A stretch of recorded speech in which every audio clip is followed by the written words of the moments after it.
Assalamualaikum warahmatullahi wabarakatuh. Hai teman-teman semuanya. Perkenalkan, saya Melika Stratania dengan NIM 4411420020. Saya dari jurusan Biologi Fakultas Matematika dan Ilmu Pengetahuan Alam Universitas Negeri Semarang. Pada kesempatan kali ini, saya akan menjelaskan tentang teori evolusi gajah.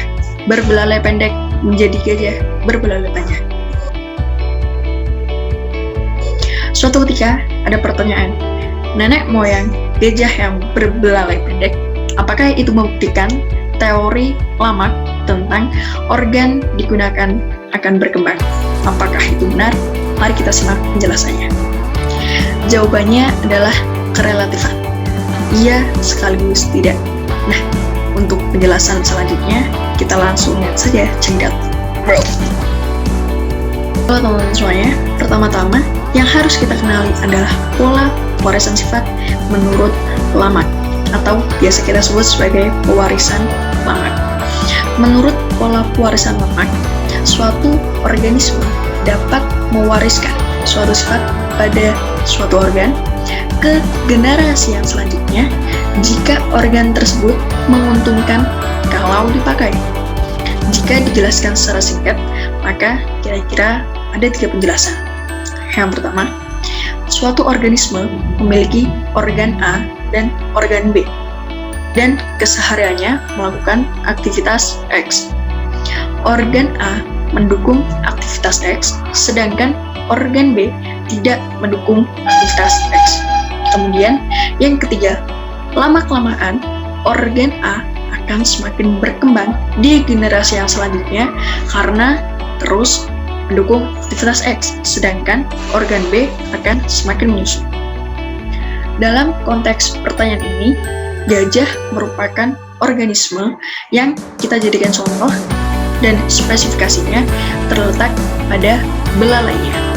Berdasarkan informasi yang kita dapat saat ini, generasi awal ordo Proboscideae atau kelompok gajah memiliki belalai yang berukuran relatif mungil, baik terhadap gajah modern maupun terhadap proporsi tubuh mereka sendiri.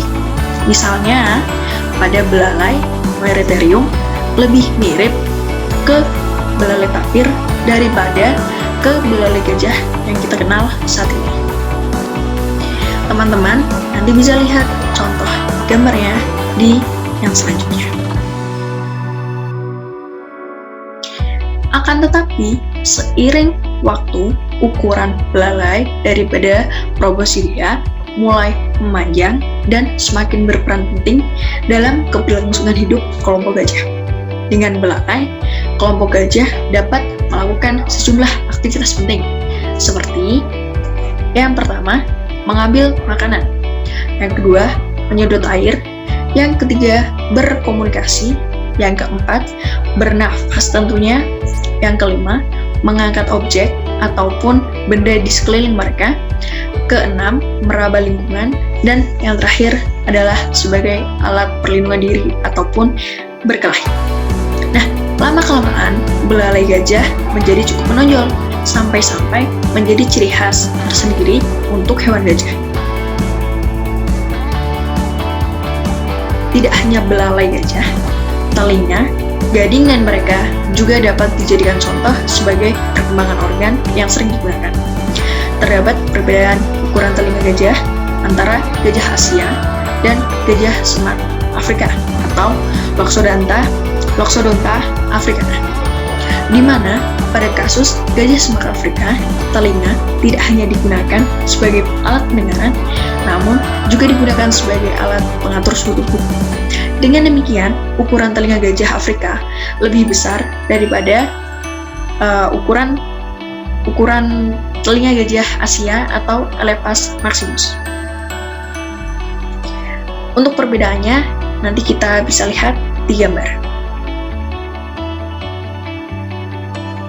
Nah, kemudian untuk gading, terdapat diskrepansi antara gajah jantan dengan gajah betina, di mana pertumbuhan gading lebih dominan terjadi di gajah jantan daripada gajah betina, yang mana seringkali gajah betina sama sekali tidak mempunyai gading di beberapa populasi.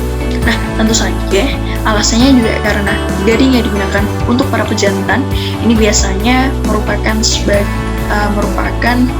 sebagai alat daripada mereka untuk mempertahankan atau memperebutkan betina dengan cara berkelahi antar sesama jantan, dan juga menunjukkan kalau keberadaan gading gajah itu sebagai pertanda kalau pejantan tersebut cukup fit untuk menjadi calon ayah. Nah, teman-teman nanti bisa lihat untuk perbedaan gading gajah. Nah, jadi dengan kata lain, memang tidak keliru ketika kita mengatakan bahwa gajah berevolusi yang tadinya dengan belalai yang pendek dan menjadi belalai yang panjang.